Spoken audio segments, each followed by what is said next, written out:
Здравствуйте, с вами Вести Якутии и я, Виктория Габышева.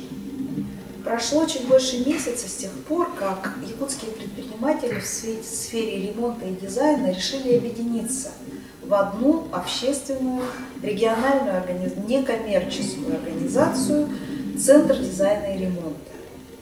А почему предприниматели пошли на такой шаг, расскажут председатель организации Центра дизайна и ремонта Сергей Манчурин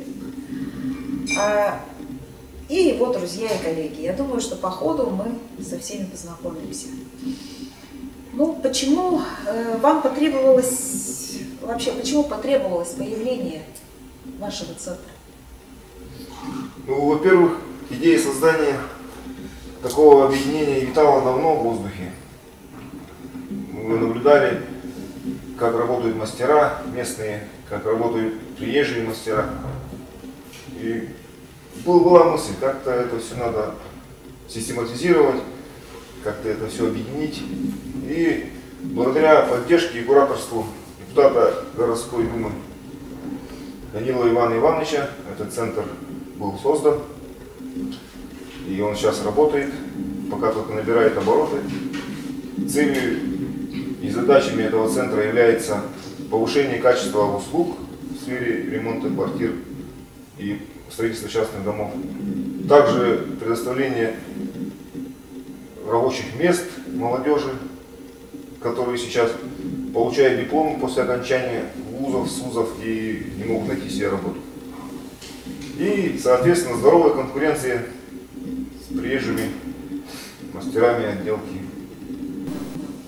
Вот в ваших проспектах говорится о том, что вы предоставляете кредит и страхование выполненных работ. Это так, действительно? Нет, вопрос неправильно немножко сформулирован. Мы не предоставляем кредит, мы выполняем работы в кредит. Работаем с Алмаз и Генбанком в этом плане, а страховку осуществляет группа компаний Стерх. Работаем только с местными компаниями, с местными магазинами, с местными поставщиками, чтобы поддерживать местный бюджет. Ну вот, допустим, какая-нибудь среднестатистическая, многодетная мама решила, задумала сделать ремонт, не знает, с чего начать, как начать. Вот для нее не будет это слишком дорого, может она к вам обратиться? У нас очень гибкий подход к каждому клиенту. Совершенно не надо для этого быть специалистом в сфере строительства. Достаточно просто позвонить в наш центр или прийти, узнать все условия. И после консультации с нашими дизайнерами, с нашими менеджерами, и любой человек будет уже более-менее ориентироваться в ценах и в услугах.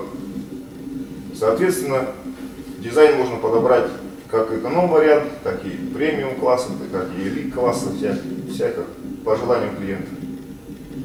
Всегда идем навстречу, и система скидок предусматривается для многодетных, для ветеранов, героев России, ну и так далее. Человек, который делает ремонт, он хочет, чтобы квартира его была комфортной, уютной, красивой, и тогда он может обратиться к дизайнерам центра. Ирина и Надежда. Ирина, как вы недавно в центре, и насколько, в общем, это продуктивно, эффективно, интересно и необходимо? Да. Наши клиенты, особенно те, которые покупают квартиры на стройках, то есть человек с тем, да, они не знают, да, где покупать материалы, как рассчитать все это, да, где закупить мебель. Вот. И поэтому дизайнер в этом случае очень помогает, да? То есть мы сотрудничаем со многими магазинами, которые предоставляют нашим клиентам хорошие скидки, да, до 15-20%. То есть хороший плюс, да? Да, то есть и нашим местным магазинам, да, получается, что мы увеличим их товарооборот, и заказчики, да, то есть получают хорошие скидки. И это очень удобно, получается, человек, который ремонт начинает производить, он совершенно не знает, куда обратиться, как обратиться и вообще с чего начать. значит. Ну да, у нас получается все идет под ключ. То есть заказчику почему удобно, да, к нам обратиться, потому что он приходит к нам, мы разрабатываем ему дизайн-проект. Ну, да, входит перепланировка, вот, да, все, что нужно для ремонтных работ. Потом, соответственно, делаем ремонт, закуп материалов производим тоже. По материалам консультация у нас есть. Ну, в общем, все под ключ, и у заказчика нет головной боли, что купить, либо как сделать ремонт, либо вообще как сделать дизайн-проект. У нас все это есть. Электрика, 3D-визуализация, да, то есть он еще до ремонта может посмотреть, да, как примерно будет выглядеть его квартира в будущем. Ну, очень здорово. Ну, еще вот какие есть преимущества центра, вопрос Сергею, да, перед другими какими-то организациями, фирмами? Ну, во-первых, в рамках объявления президентом республики следующий год годом занятости мы будем предоставлять рабочие места молодым людям, будем проводить обучение. Плюсы в основном в том, что молодой человек, не имеющий опыта, не может никуда устроиться, не имеет рекомендаций, имеет резюме. Мы будем брать всех, будем обучать их. И в перспективе, надеюсь, что при поддержке правительства будем отправлять их на семинары, на обучение, чтобы они были лицензированы, высококвалифицированными специалистами, чтобы они смотрели с надеждой в будущее, не говоря уже о получении ипотеки, там, поездках, ну и вытекающих последствиях. А если брать в сравнении с другими работниками, это я говорю про приезжих, у нас в первую очередь дается еще гарантия на год на проведенные работы. Чего не могут сделать приезжие. Они ремонт сделали, деньги получили, уехали и с концами. Потом приходится все равно нам доделывать. Много было таких случаев, когда мы приходили доделывать за бригад гастарбайтеров работу доделывать.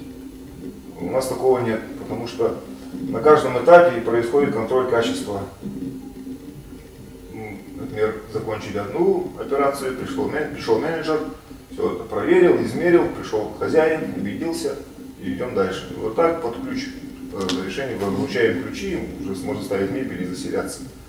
Ага. А вот молодежь сейчас наша ездят, приходится ездить вахтовым методом, где-то работать на северах, это вдали от семьи, от детей, это очень сказывается на отношениях. А у нас такого нет. За те же деньги молодой человек может работать здесь и вовремя отдыхать, вовремя там, уделять внимание семье, туда-сюда. Но, тем не менее, есть же такое расхожее мнение, что мы, местное население, очень любим, ну, не то чтобы отдыхать, да, а как бы у нас есть такие обязательные праздники. Или, например, период охоты, человек уходит обязательно на охоту, допустим, там тот же ЭСЭХ, сенокос и так далее. И поэтому, ну, есть такое мнение, что лучше брать каких-то заезжих гастарбайтеров, и что они вот будут работать и за малые деньги, получается, но стабильно, без всяких там ЭСЭХов, охот и прочего. Спасибо за вопрос, я его ждал. У нас в центре этот вопрос очень бурно обсуждался, и все пришли к единому мнению, что не без этого, конечно, не без греха, наша национальная особенность в этом состоит, что охота, рыбалка – это святое. У нас очень четко поставлено, и это прописано в нашем уставе, порядок работы, дисциплина на рабочем месте. Если берется охота, там у нас отдыхают по очереди. Например, в бригаде 3 человека или 4. Один поехал охотиться там, на пару дней, остальные работают. Вот также взаимозаменяемый график получается плавающий, и процесс не останавливается ни на один день. Бывает так, что успеваем в сроки, укладываемся, может быть, даже на неделю опережаем, тогда можем взять выходные, это все обговаривается, в договоре все это указывается, и никаких препятствий в этом нет. Все-таки мне остается непонятно, почему это общественная, некоммерческая организация. Вот вопрос к вам, Сергею Петрову. Почему все-таки необходимость такая возникла? Получается, вы работали отдельно все, да, перед тем, как объединиться. А вот сейчас сколько юридических фирм входит в ваш?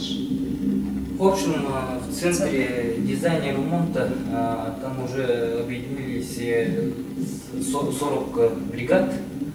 Ага, из них получается вот менее 10 это юридические лица, другие вот они как уже сами вот физические лица работают.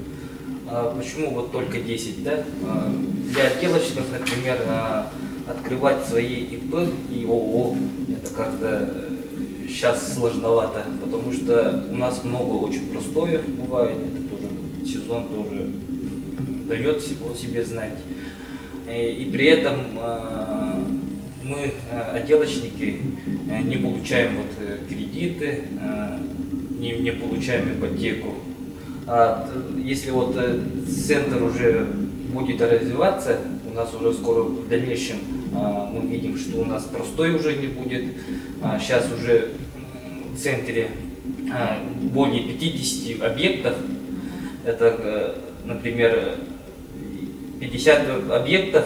Мы когда вот все собрались, да, с ребятами, со своими коллегами, да, из других организаций и мастерами, мы там выбрали место, вот дом, который вот в прошлом году было построено, уже там уже люди живут, да, и там 200 квартир было. И мы спрашиваем, зачем вот между собой конкурировать? Давайте вот сейчас мы все вместе вот посчитаем, сколько мы сделали в этом доме, да? И оказалось, мы сделали только 20 квартир. А вот по какому принципу вы объединились в вашем центре? Как вот искали друг друга? Вообще, почему к этому пришли? Вот, например, у нас до этого вообще, до открытия центра, да, дизайна и ремонта, у нас была вот огромная конкуренция между нами, местными мастерами, да. Ну, нехватка объектов, это получается. А потом вот, когда вот начинали уже открывать центр дизайна и ремонта, мы объединились и выбрали дом, новостройку. Ну, это в прошлом году, уже там уже люди живут.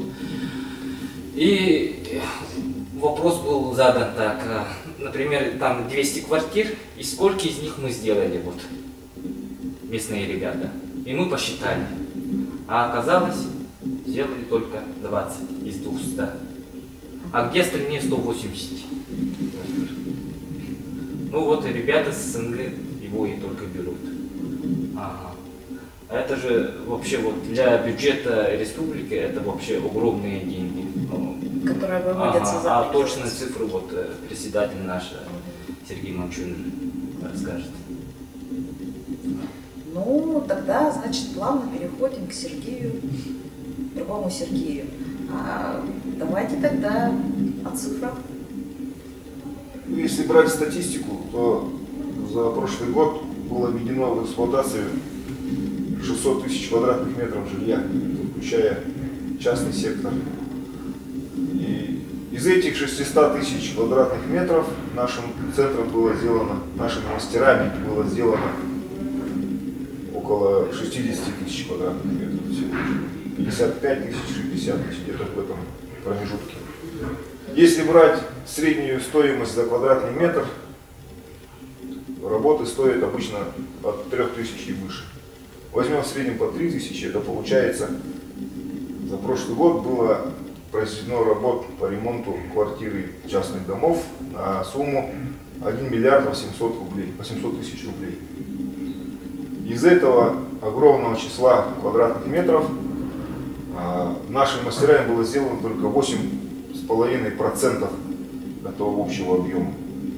Представьте, какие деньги ушли за рубеж, а сколько денег осталось здесь. И вот наша цель в режиме здоровой конкуренции, по правилам честной борьбы, именно на рынке качества услуг, предоставляемых нами,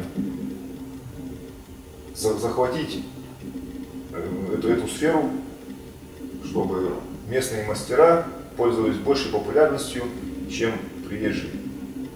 Это мы не объявляем войну, ни в коем разе не подумайте, здесь нет никакой расовой дискриминации там, или экстремизма.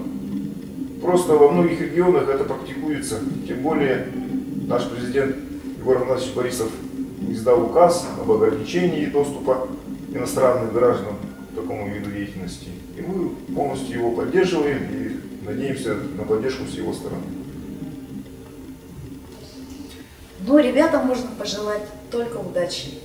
Очень радостно, что вообще такие ребята есть, такая молодежь у нас есть. Спасибо. Вам спасибо.